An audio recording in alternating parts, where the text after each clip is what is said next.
Ashamar Kufune kabajamtoota daawwattoota OMN oduu isaatii kana asirratti himaa aan Abdusalaam Hasan. Tatamseenaa dhibee koronaa vaayirasii hordofee manneen sirreessaa federaalaa shan keessatti saaxilamummaa jiru hir'isuuf abbaan alangaa federaalaa murtii dabarse. Haaluma kanaan manneen sirreessaa federaalaa keessaa sirreeffamtootni 4,011 akka dhiifaman gadhiifaman haati alangaa federaalaa Aadde Adaanech ibsan. Warri dhiifaman gadhiifaman kunneen yakka salphaa irratti kan hirmaatan yeroo mana sirreessaa keessa turuuf isaan hafee waggaa tokko gadi kan ta'an akkasumas dubartoota ulfaa hoosisaa fi lammiilee biyya alaa yakka salphaa irratti qooda fudhatan akka ta'an boordiin dhiifama murteessuu Aadde Adaanech himanii jiru. Warri dhiifaman gad lakkifaman kunneen yakka sukkaneessaa akka jecha kontiroobaandii fi daddabarsa namootaa irratti kan hin hirmaatin ta'uun eeramee jira. Warri kunneen manneen sirreessaati yoo ba'an qorannoon godhameefiitti gara maatii deemuu jedhamee jira. Yoo shakkamanis kophaa tursiifamuu jedhan Aadde Adaanech kenniinsa tajaajila waajjira abbaa alangaa federaalaa kan dubbatan Aadde Adaanech Habeebee hojjettootni waajjirichaa harka 20 ta'an kan hojiiwwan murteessuuf barbaadamanirraa kan hafe hunduu mana akka turan murteessine jedhan. Biltsiginaa paartiin yeroo dhibeen koronaa vaayirasii addunyaa muddama keessa galchee babal'atetti walga'iiwwan taa'amaniin sodaa fi shakkii hawaasa keessatti uumameen dhiifama gaafachuu BBC'n gabaase. Paartichi dhiifama gaafatus ammas walgahii namoonni hedduun irratti hirmaatan aanaalee Oromiyaa garagaraatti ittuma fufuudhaa jiraattotni dubbataa jiru. Biltsiginaa paartiin dhiifama gaafate walgahiin garuu ammas itti fufee jira jedhu warri kutaalee Oromiyaa garagaraa irraa dubbifne. Yaadni namoota godina Shawaa Kaabaa aanaa Jiddaa, godina Shawaa Lixaa aanaa Jibaatti dubbifne akka ta'anitti qindaa'ee jira. Guyyaa irratti waltajjichi akkuma itti fufetti jira. Baay'inni namoota gara nama 300 jaha hojjettoota dabalatee uummanni gandarra akkasuma hirmaatanii jiru. Akkuma itti fufetti waltajjichi taa'ee jira jechuudha. Aanaan Jiddaa 14 qabdi, ganda 14 irraa namoonni ganama 20 ta'an hirmaata. Kana malees immoo buufata fayyaa keessatti naannoo lama achitti inni hirmaatu jechuudha warri fayyaa. Kaabineen godina irraa dhufe nama 17. Akkasumas immoo hooggantoonni aanaa kana baay'ee isaanii iddoo kanatti hirmaatu jechuudha. Leenjiin isaanii immoo leenjii waa'ee miseensaati jedhu leenjii miseensaati jedhanii. Jiraata aanaa Jibaatti magaalaa Shanan irraayyuu. Namoota kana keessaa caasaa qindaa'edhanii namoota 9 paartii badhaadhaa leenjisuudhaaf isaatii kanatti uummata isaa yeroo kanatti immoo akkuma beekamu biyya keenya dhibee koronaa waan mudatee manneen barnootaa dhaabileen garaagaraa akka hin geenye labsiin qaama mootummaarraa bahee jira. Isa kana garuu isaan hin fudhannu, garuu uummata immoo akka namoonni kan waliin geenye waan ta'e hin dhorku, kun beekamaadha. Namni sababii fayyummaa isaatiitiin wal baqataa jira. Isaan garuu sa'aatii kanatti maaltu taanaan uummata walitti qabanii leenjii kennuun sa'aatii kanatti maal barbaachise? Dhibee addunyaa kana raasaa jiru irratti siyaasa hojjetachuudha moo uummata kan mooskuudha moo maali kan jedhu gaaffii nutti ta'e. Godina Wallagga baanaalee garagaraatti walga'iin Biltsiginaa paartii waamee itti fufee jira. Warra walgahii kana irratti hirmaataa jiran tamseenaa dhibee koronaaf sodaa qabaachuu himan. Taganya Daaqaa gabaasa bilbilaa qaba. Akka godina Wallagga baatti bakkeewwan aanaalee hunda keessatti bifa wal fakkaatuun leenjiin kennamaa jira. As keessatti hubatamuu kan qabu dhimmi dhibee koronaa yeroo inni itti addunyaa yaaddessee namni walii isaanii akka wal qabu walitti adeemuu fudhachaa jiru irratti mootummaan ibsa laatee ture of eeggannoo kana gochuu akka qabani. Haa ta'u malee mootummaan waadaa ofiisaatiif galee addaan kutee yeroo ammaa kana akka godina Wallagga baatti fakkeenyaaf aanaa Giddaa Yaanaa, aanaa Gudayyaa Fiidhaa, aanaa Guutoo Giddaa, aanaa Shibuu Siree aanaa Nunnoo Gumbaa, aanaa Diggaa fi Saasiggaa keessatti leenjiin dhimma paartii badhaadhinaa wal qabatu gandarraa gaggeessitoota bu'uuraa hanga nama 17 hanga nama 18 kan ta'u waamanii leenjii guyyoota 7 galchanii jiru. Namoonni kun giddu galeessaan nama 200 hanga 400 kan ta'anidha.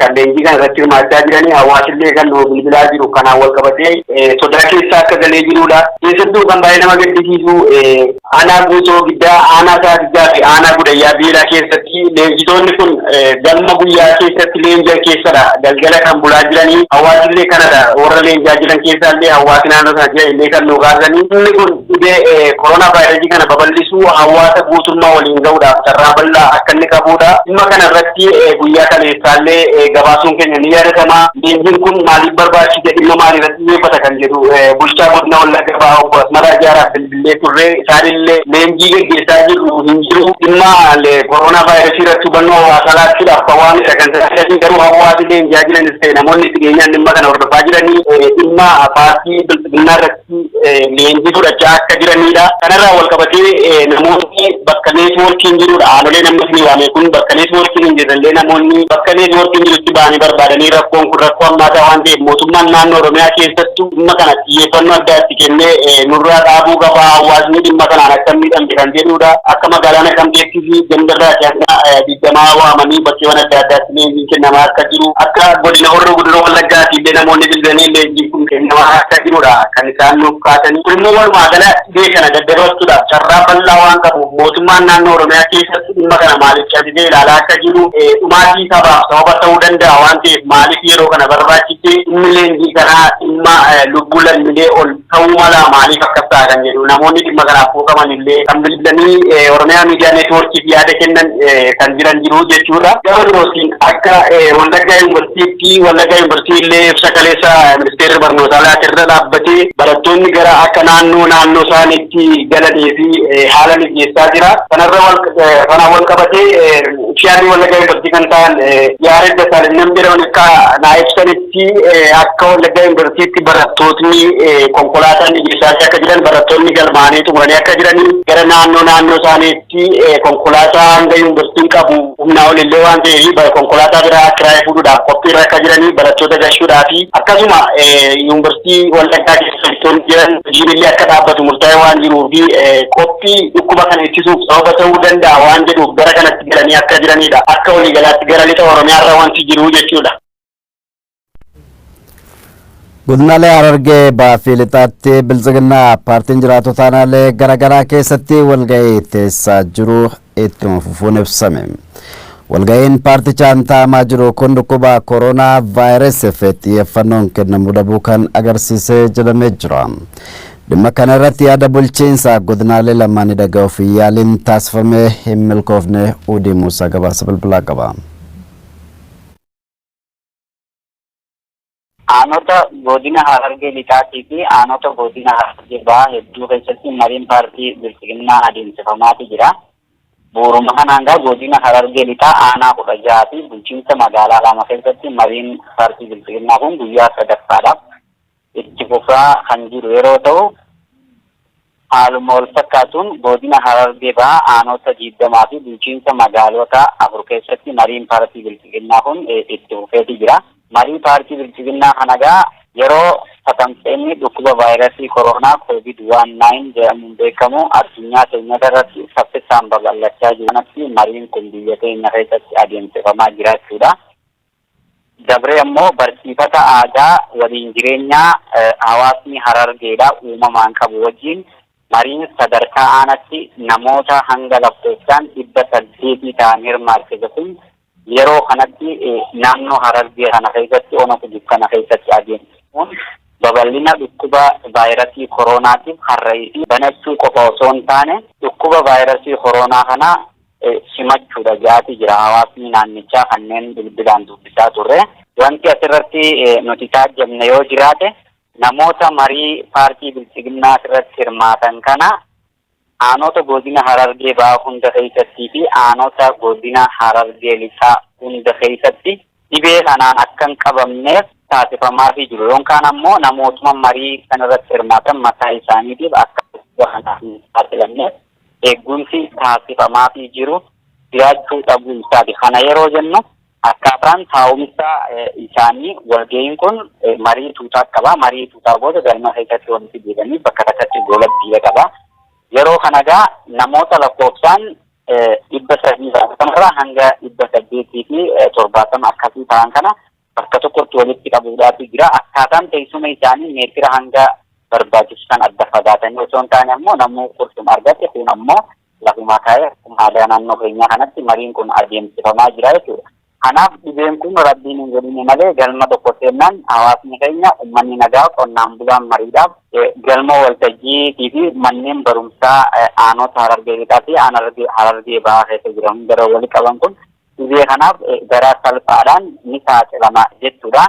Gama biraatiin ammoo maruma godinoota Harargee Bahaa fi Harargee Lixaatti adeemsifamaa jiru kana ilaalchisuudhaan hooggantoota godinoota lamaanii guyyaa haleetti guyyaa har'aatti bilbila isaanii nuun kaafne bulchitoonni godinoota lamaaniifi biiroo eegumsa fayyaa godina Harargee Lixaatii fi Harargee Bahaa guyyaa haleessaatti dubbisuuf yaalle har'a hojjettoota waajjiraa keessaa kanneen argannee fi yaada isaaniitillee bilbilaan akka ol baasnu hin barbaanne ogummaa isaaniitiin uummata isaanii qixa sirriitiin tajaajilaa akka jiranii fi dabree ammoo uummanni akka walitti hin qabamne maloota ittiin dhukkuba vaayirasii koronaa COVID-19 kana ofirraa ittisuun danda'amu waan dandeettii isaanii halkanii fi guyyaa gumaachaa akka jiran nu himanii. Dhibee koronaa vaayirasii to'achuuf mootummaan waanuma ofiif jedhee sirriitti hojiirra oolchuu qaba jedhu jiraattotni godinaalee Oromiyaa garaagaraa. Ogeeyyiin fayyaa OMN fi yaada kennan immoo mootummaan fayyaa hawaasaaf dursa kennuu qaba jedhanii jiru. Guutuun oduu kanaa kunooti. Dhukkubni koronaa vaayirasii yaaddoo fi ajandaa addunyaa kana argataa dhufee jootni lakkaa'amaa jiru. Duuti guyyaa guyyaan sababa dhukkuba kanaan galmaa jiru saffisni dhukkubni kun ittiin tamsaa jiru dhimmoota dhukkubicha adda taasisan keessaa Ixaaliyaan torban tokko keessatti lubbuu lammiilee 4,000 ol dhabuun dhukkubichi kun biyyoota caasaa eegumsa fayyaa fooyya'aa qaban osoo hin hafin miidhuu akka danda'u akeekuun dhukkubichi dhukkuba xiyyeeffannoo guddaa barbaadu ta'uu agarsiise.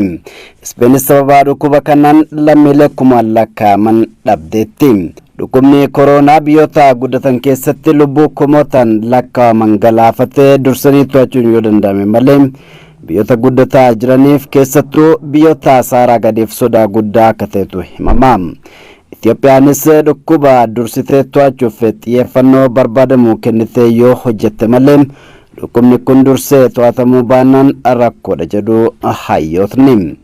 Biyyattiin dhukkubni koronaa biyya seenuu hordoftee murtiilee garaagaraa dabarsitus murtiilee dabran ofii isaanii fakkeenya ta'anii hojiirra oolchuu fi uummatni dursee akka of eeggatu gochuu irratti hojiin hojjetamaa jiru gahaa miti jedhu jiraattotni godinaalee Oromiyaa garaagaraa. Jiraattota keessaa kanneen OMN fi yaada isaanii kennan dhukkubni koronaa biyya keessa seenuu hordofee hawaasa keessatti wanti jijjiirame hin jiru jedhan. Hubannaan uummata inni qabus akkuma duriidha wanti jijjiirame hin jiru. Maqaa isaa dhageenya akkas ta'a dhageenya malee jijjiiramni uummanni fides mootummaan nu biraa fides waan tokko hin arginu. Mootummaan murtiilee dabarsee hojiirra oolchaa hin jiru kan jedhan jiraattotni kunneen haala amma mul'atu kanaan dhukkubni kun gaagama jabaa dhaqqabsiisuu danda'a. Wanni godhamaa jiru garuu gisee ilaallee haa tokko irratti malee hundirratti godhaa hin jiru. Kanaafuu amma fakkeenyaaf leenjii milishaallee nama 1,000 waan wal qabamee ammallee leenji'aa jira namni amma arga lixaa nama biraa jechuudha. Kanaafuu kunis dhaabbatu qabaa waan jiru nuti ni qabna. Wanti akkuma duriidha bakka akkuma durii walga'iin geggeeffamu akkuma duriidha. Hubannoon hin jiru walga'iin dura ammaa qabaleetti geggeeffamu inuma geggeeffama walga'iin bulchiisa magaalaatti geggeeffamu inuma geggeeffama wanta hin jiru ammas. Mootummaan gaggee barsiisuu qaba. Abbata kan raawwatu hin jiru mootummaan nuti bakka akkamatti yoo jira wanni kun dhufee kan wal faaruuf ta'a. Dhukkuba koronaa vaayirasii kana to'achuuf gama mootummaatiin tarkaanfileen garaagaraa fudhatamus yeroo ammaa kana dhimma hawaasa kana caalaa ajandaa dhaabaaf xiyyeeffannoo kennuun ni mul'ata jedhan. Dhimma kana baay'ee ilaaluutu jira. Akka irraanfachuu wayii gara paartiitti booroo gara paartii sanatti xiyyeeffatu jira. Amma yeroodhaa fi akka yaada kootiittanii wantoota hundumtuu hoolde ta'uu qabu. Karaa mootummaas ta'e karaa warra politikaal paartii warra kan biraa yeroodhaa fi dhaabachuu qaba. Amma waa'een paartii raalii naamni kun dhaabatee moroo fookas koronaa kanarratti yeroodhaaf fookasii gochuu qabna. Sirriidha immoo noormaali akka liiderii akka paartii biyya bulchaa jiru tokkotti isaanii fakkeenya ta'uu qabu. Wanta kana takkaamayyuu dogoggoruu qaban jechuudha. Kanaaf uummatni isaaniin ilaala waan ta'eef baay'ee seeraan of eeggannoodhaan socho'uu qabu. Uummata seeraan barsiisuu qabu jedhee yaada. Baay'ee dogoggora guddaadha. Dhaabni biyya bulchus ta'ee dhaabbileen morkattootaa fayyaa hawaasaaf dursa laachuun xiyyeeffannoo kennu akka qabaatan Dr. Gammachiis dhaamanii jiru. Jiraatotni godina Wallagga Lixaa dhibee koronaa waliin wal qabatee waan miidiyaan muraasni dabarsuun ala odeeffannoo argataa hin jirru jedhan. Keessattuu hawaasni baadiyyaa bakka TV'n hin jirre jiraatan haala rakkisaa keessa jira jedhanii jiru. Namoonni OMN'f yaada isaanii kennan. Waajjirri fayyaa godinichaa gama isaatiin hawaasa biraan odeeffannoo geessisuuf tattaafataa jiraachuu eere. Bilbilli fi intarneetiin cituun garuu gufuu cimaa akka ta'e beeksisee jira. Taganya Daaqaa gabaasa dabalataa qaba. Jiraattonni godina Wallagga Lixaa waa'ee vaayirasii koronaa irratti odeeffannoo fi hubannoo gahaa argataa hin jirru jedhani. Jiraattota godinichaa naalee garaagaraa fi magaalaa Gimbii gidduudhaa kanneen Oromiyaa miidiyaa neetworkiif yaada isaanii kennan akka jedhanitti daddarbinsa vaayirasii koronaa haala ofirraa ittisuu fi to'achuun danda'amu irratti odeeffannoo karaa miidiyaatiin argataniin alatti qaamni hubannoo isaaniif kennaa jiru akka hin jirre dubbatu. Ammammaatti gara gandaatti gadi bu'amee wanti hawaasa qotee bulaa wanti yaadachiifamu wanti tokko hin jiru ammammaatti. Namoonni warri reediyoo qaban reediyoo irraa dhaga'an malee warri odeeffannoo bira ga'uu hin dandeenye hawaasi bal'aan hubannoo waan qabu. Waa'ee dhibee koronaa karaa miidiyaalee OMN wantoota akkasii kana dhaga'aa turre irraa kan hafe akkaataa of eeggannaa isaa maal akka ta'uu qabu achumarraa dhageenyeeti malee waan hin beekne qabu.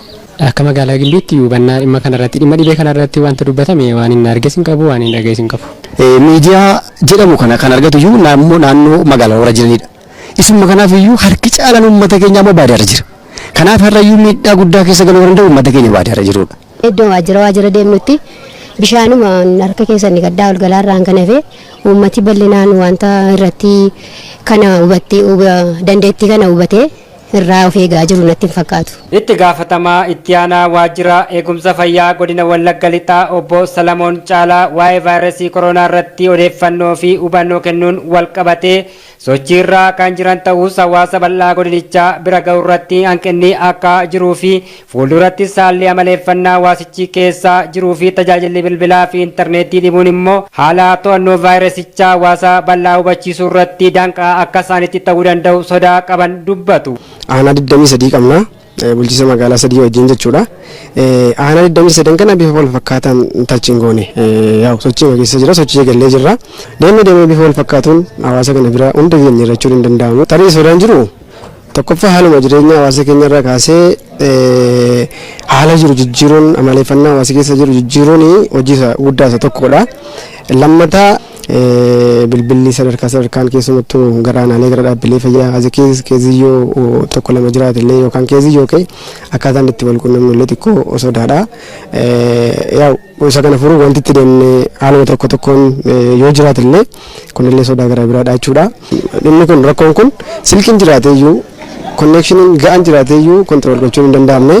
Lafa jirratti immoo akka itti caalu ifaadha jechuudha rakkoon kun maaliif yaada wal jijjiiruun guyyaa guyyaatti wanta addunyaan keessa jiru wal beeksisuun kominikeeshiniin gahaan jiraachuutu irra jira. Kanaaf kunis potenshaal tireetii yookaan yaaddoo tokko jechuudha. Dhiifama daawwattootaa fi dhaggeeffattoota keenya namni gabaasa dabalataa amma dhiyeessee Beenyaa Sheeramuuti. Addaan cituun intarneetii miiliyoonota koronaa vaayirasii irratti odeeffannoo malee hambise jedha gabaasni CGTN. Kana hordofee dhaabbileen mirga namoomaa mootummaan Itoophiyaa bilbilaa fi intarneetii akka gad lakkisuu waamicha godhaa jiru jedhe. Tajaajilli intarneetii fi bilbilaa Oromiyaa lixaa fi naannoo Beenishaangul Gumuz irraa jootaaf adda citee opereeshinii mootummaa riphee loltoota irratti godhaaru hordofeeti jedha CGTN. Koronaa vaayirus ilaalchisee lammiileen naannoo kanneen jiraatan odeeffannoo wayitaa argataa akka hin jirre namoota akka Jawaar Mohaammed wabeeffachuun barreesseera miidiyaan kun. Koronaa vaayirus Itoophiyaatti kan mul'ate bitootessa 13 kaasee ta'uu kan eeru barruun warra kanaa qondaalonni mootummaa odeeffannoo kan kennaa jiranuu onlaayiniidha jedha. Tamseenaa dhibee kanaa hordofee Itoophiyaan daangaa ishee mara cufuu daandii xiyyaaraa Itoophiyaa balallii gara biyyoota 30 godhu dhaabuu ishee yaadachiiseera. Qondaalli paartii biyya bulchuu obbo Taayyee Danda'a uggura bilbilaa fi intarneetii kanarratti karaa feesbuukii isaanii turistootni lammiileen biyya alaa naannoo bilbilaa fi intarneetiin hin jirre kana waan hin dhaqneef carraan vaayirasichi achi gahuu xinnaadha jedha CGTN. Nama siyaasaa Yohaannis Tasammaa jedhamu kan naannoo Beenishaangul Gumuzii kan wabeeffate CGTN obbo Yohaannis muummee ministeera Abiy Ahmed koronaa vaayirasii Afrikaa irraa qolachuuf carraaqqii godhamaa jiru kan dursan yoo ta'u waan lammiilee biyya ofii bulchuu cinatti dhiisuun waan hin malle jedha. Obbo Yohaannis akka himanitti yeroo hammanaa dheeratuuf takkallee bilbilaaf intarneetiin nurraa cite hin beeku jedhan.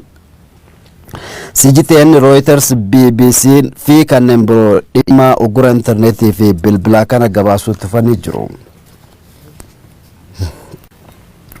Barattootni yuunivarsiitii maatii biratti galuun miidhaa fi faayidaa inni qabu addaan baasuun haalaan rakkisaadha jedhan ogeeyyiin fayyaa. Yoo hanga ammaa vaayirasiin mooraa yuunivarsiitii kan hin seenin ta'e garuu maatii biratti galuun faayidaa akka qabu dubbatan. Muhammad Saraitu dubbise. The battle against the spread of the coronavirus is not tamsa'ina dhibee koronaa to'achuuf akka danda'u barattoonni yuunivarsiitii gara maatii isaanii akka deebi'an ministiriin saayinsii fi barnoota olaanoo murteessuu beeksisee jira. Koronaa jala bilisa bahuuf barattoonni maatii biratti deebuun faayidaa fi miidhaa isaaniif qabu adda baasanii beekuun haalaan rakkisaa akka ta'e dubbatan. Ogeeyyiin fayyaa yuunivarsiitii Jimmaa akka ogeeyyiin fayyaa jaanitti haala amma biyya keessa jiru waan kana adda baasuun akka hin dandeenye himan. Yuunivarsiitii keessa turuu fi maatii bira turuunis barattootaaf miidhaa qabaachuu akka malu dubbatanii jiran. Maqaan Dr. Gammachiis Malkaamuudha. Kutaa yaalii hatattamaatti ispeeshaalistii imerjensii fi kiritiikaal keeridha. Yuunivarsiitii Jimmaatti jechuudha. Amma akka biyya keenyaatti jechuudha. Keeziin meeqa sirriitti adda baafame keeziin meeqa akka jiruu fi mata keessa riilli keeziin kun jira. Yuunivarsiitota keessa galee jira kan jedhamu kana sirriitti 100% shuur ta'amee wanta beekamu waan jiru natti hin fakkaatu. Kanaaf amma danaa yoo riilli uummata keessa dhukkubni kun galeera yoo ta'e asii fuudhanii waliin ga'uu danda'u jechuudha. Booddee tireesii gochuun baay'ee rakkisaa ta'uu danda'a jechuudha tireesii gochuun. Ani Dr. Kadir Nageessooti. Yuunivarsiitii Jimmaatti ispeeshaalistii ol'aan sageessooti. Biyya kana keessatti tatamsa'ina koronaa vaayirasii kana hanni beeknu baay'ee xiqqoodha jechaadha. Tatamsa'inni biyya keenya keessa jiru kun hagni beeknu xiqqoodha. Kanaaf jennaan eessa akka gahee fi eenyurra akka jiru beekuun baay'ee ulfaata. Yoo vaayirasiin koronaa mooraa yuunivarsiitii keessa hanga ammaa kan hin seenin ta'e maatii biratti deebuun barattootaaf faayidaa qabaa jaan. Keeziin kun uummata keessa yookiin immoo yuunivarsiitii keessa hin galle ta'e kontaaktiin ciraadhumaan jiru yoo ta'e galuun isaanii ni filatama jedhee yaadaan. Ani akka nama ogeessa fayyaa disaayid godhu osoo na ta'e jechaadha. Ijoolleen kun gara maatiitti osoo dacha'anii waan jedhu maaliif jennaan tokkoffaa dhukkubni kun yoo amma akka amma biyyoota ambaa irratti argaa jiru kanaan babal'atee gara biyya keenyaa gale yuunivarsiitii keenya kan dhaqqabu ta'uun isaa waan hin oolle waan ta'eefi salphamatti dhukkuba kana osoo to'annoo keenyaan ala bahaa dhumaatii lubbuu hedduu fida jechaadha. Ijoolleen gara maatii dacha'anii because baay'een isaanii kan dhufan baadiyyaa irraa waan ta'eefi baadiyyaan ammoo akkuma beeknu addaan sisiqaanis akka nama baadiyyaa bahee tokkotti hin beeka addaan sisiqaadha. Kanaaf jennaan carraan itti dhukkuba sana walitti fiduudha osoo qabameeyyuu namni suni walitti fiduudha baay'ee xiqqaan kana gochuun baay'ee waan fayyadu fakkaata. waanuma fedheefu maatii biratti deebi'uu isaanii midhaa fi faayidaa qabu dubbachuun kan danda'amu haalli barattoonni keessa jiran yoo mirkanaa'e qofa akka ta'e ogeeyyiin fayyaa himanii jiran. Tatamsa'ina dhibee koronaa ittisuuf uummanni of eeggannoo taasisuu akka qabu dureewwan amantii hubachiisan. Dureewwan amantaa OMN fi yaada isaanii kennan of eeggannoo barbaachisaa gochuun murteessaadha jedhanii jiru. Shamsii Anashuu. Beejiin waan kanaa doktoroonni illee harka ol fuudhuun ta'uu jabaa fi jum'alleen haasofsiisanii mootummaan ollaa keenya jira kennaa jiranitti wanni kun akkaataa amantii yoo ilaalle keessattuu quraana keessatti illee suuraa baqaraa 100 fi aayaa 195 irratti harka wal fuudhuun kun otoo hafee akka amantiitti illee waan kitaaban jiru harka wal fuudhuun kun otoo hafee baay'ee gaarii waan jirudha.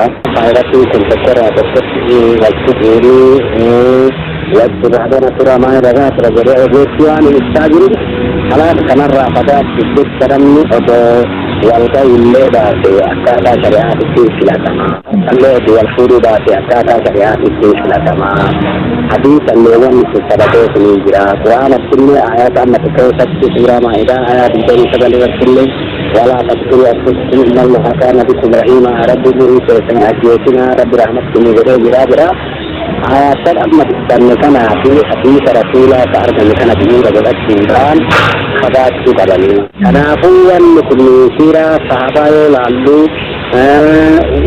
وان كل كنا والقبر تبعكنا فصاتي كنا أمدو أرجمينا أبدا فقات عن كوان جدوس حواسي كن أدو أدام فقات داري تجينك تلبوسي فتوي ثلاثة جماعات الجمعة على قدر الله إنجها أنا بغورة بدأني أقول أولون لكن نموتمان الله كنا مرس بغورة آيات في حديث أسابة برسوتني مرسي أدود برسكت حواس لكن إثيوبيا وان كان الرأى فقات يجمع كمان تيجي برسول بربادا هنون دي جهي واقع قفمت ilmi namaa sayyaarina ni kaasuu barbaadu caqasa tokkoon kaasuu barbaada warreen dagatan dagannoon isaanii isaan balleessaa jedha kitaaba fakkeenyaa boqonnaa 1:32 irratti jechuudha.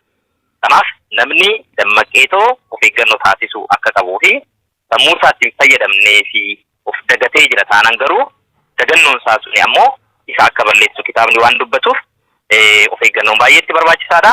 Kanaan ala ammoo qalbii keenya sassaabachuudhaafis waaqa kadhachuun keessa keenyatti abdiin akka guutamu abdii kuturraa akka fagaannu rifaaturraa akka bilisoomnu waaqayyo kadhachuun waaqa waliin deddeebi'anii haasa'uun baay'eetti barbaachisaadha jedhee namana. Dhibee koronaa vaayirasii kan guutuu addunyaa irraa lubbuu namoota hedduu obbaasaa jiru dhaabsisuuf Kuubaan ogeeyyii fayyaa 50 ol gara Itaalii ergitus baay'inni namoota du'anii dabalaa dhufuun sodaa'umee jira. Kuubaan biyya ogeeyyii fayyaan addunyaa irraa gurra guddaa qabdu yommuu taatu haakimootaan addunyaa deeggaruun sadarkaa duraa irratti argamti. Guyyaa waaroo gabaasa maddeen garaagaraa qindeessee jira. Over the last 50 years, Cuban doctors have saved dhukkubni bara biyyoota biyya lafarrarree qaban kanneen akka Chaayinaa, Awurooppaa fi Ameerikaa rakkoo guddoo geessisuun ilmaan nama lafirraa xaraguu jiru koroonavaayirasii suutumsuutaan biyyi hundi waliin ga'e ilmaan nama miidhuun xiinsammuu hamtuuf saaxilu isaa dubbata. Saayinsistoota dureen dhibee koroonavaayirasiif fal barbaaduu jiran Dr. Antonio Steven Fauci fi Profeesar Peter Piotfa dabalatee fal barbaaduu jiran weega jedhanillee biyyoota akka Itaaliyaanii fi Speen faatiree filmaan nama akkumaan saataranuuf irra gaggeessuu jiru. Ministeerri muummee Itaalii Giuseppe Conte haasawu torbaan dabree godheen dhukkubi kun humni isaanii tolta'uu beeksisuun dubbii rabbi kennat. Ugandaan dilbata bittoottees 22 irraa eeggalu biyya kamiyyuu irra lafaanis ta'e qilleensa irra namni tokkollee natti hin seenin jechuun seeraat. Ameerikaan torbaan lamaaf loltu komaandoo bobbaasuun xillisi nama laf keessa hin baan tolche. Itoophiyaalleen daangasii karaa hundaan cufu beeksisuun hojjettooti manneen hojii federaalaaleen akka ta'an hojjetan tolche. Chaayinaa Itaaliyaan, Ameerikaa, Ispeeniif Jarman warra gisaanii dhibee kanaan miidhamin jiru. Biyyatti Real Madrid, Barcelona faan Ispeen aduu guyyaa wiixata qof nam 514 laf dhugaa gaggeesse. Itaaliyaan immoo al nama ajaa'ibuun bultii guyyaa 10 hin geenye keessa nam 17 awwaaluun namooti 70 caalan immoo guyyaa du'a eeggachuu jiru. Dhibee biyyi Chaayinaa magaalaa Hubee dheedu haanirra ka'uun addunyaa wareersuu jirti tanaan biyyatti Benito Mussolini Itaaliyaan al nama ajaa'ibuun dhibee kanaa yoo rukutamtu. Yaa muummichi ministeera biyyattii Giuseppe Conte ogeeyyot fayyaati godheen akimooti hedduun kabarnoota harka qabaniif kasooran baanillee Lombardi bobba'uun dhukkubsattoota gargaaraa turan. Taatullee dhukkubee abaarsa kun dhukkubsattoota kuruuphachuun ogeeyyi fayyaatu buxe baas. Cufaafuu duub lakkoofsa akimootaaf dhukkubsattoota walgituu dhabuurra kaka'e ilmaan nama korii dhidhiitattee lubbuun keessa ba'uun addunyaa boojeef. Jennaan duub biyyatti Fidel Castro Kuubaa waan Itaalii ta'uu jirateetti ilaaluu dadhabe. Kanaaf ogeeyyi fayyaa Doktoroota 36 narsii 15 gaaree gargaarsa dhibiillee dabalatee ispeeshaalistoota 52 keessa qabde biyyi Itaaliyaan dheed Lombardi duulchisuu Aljaziiraan gabaat. Kuubaan biyya ogeeyyii fayyaa ciccimoo qabaachuun addunyaarra gurguddaa horatti yoo taatu seena ogummaa fayyaa keessan laf dhibe addaatiin weeraramte deeggarsa erguusiitti hima. Duulli Haayitii koleerarra godhameef gargaarsi siillixa Afrikaatti booda dhaabsisuuf goota seenaatti ilaala. Loltoota uffata daadii ogummaa ofiitiin gurguddaa horattuun duubi malisii kabiyyaaf Kontee korona loluuf gooteen ambasaaddar Itaaliyaan Joosef Kaarloo Roodgees yommuu simatamtu. Gaafiif deebii gaazexeessa Aljaziiraa waliin gooteen Itaalii qofa doon taane beekumsa rabbiin nuu kenne fayyadamuun ilmaan nama fayyisuuf dhumni jechuun onne guutuun dubbaat. Lola guddaa dhibee ilmaan nama 400 ol ciniinuun 18 olillee jees kanaan doktorooti Ameerikaa faanuu reebuun dhufin isaan garam yaatan jechuun gaafii gaazexeessitoota irra gaafatamaniif deebii kennan loltooti Fidel Castrootuun nu Kuubaan hojii teenta fayyaa keessa sabab ilmaan namaatti gati baasuun aadatee waan taateef kanuma ilaallanne gati baasuuf dhumni jechuun addunyaa boonse. Oduu koronaan wal qabatan keessaa yookaan immoo balaa ibiddaa Harargee baanaa Meettaa magaalaa Calanqootti mudatee lubbuun nama 3 dabruun dhagahame. Balaa ibiddaa halkan edaa mudate kana namni madaa'e biraan wal'aanamaa jira jedhamee jira. Namoonni balaa ibiddaa magaalaa Calanqootti uumame kanaan lubbuun dabarte sadeenis haadha manaa daa'ima isiitii fi daa'ima ollaa isaanii akka ta'e namoonni OMN dubbisee himanii jiran. Ka'umsi balaa kanaa beenzila manatti gurguramuu ta'uu akka hin oolle jiraattotni dubbatanii jiru. Gabaasni kan ODMOs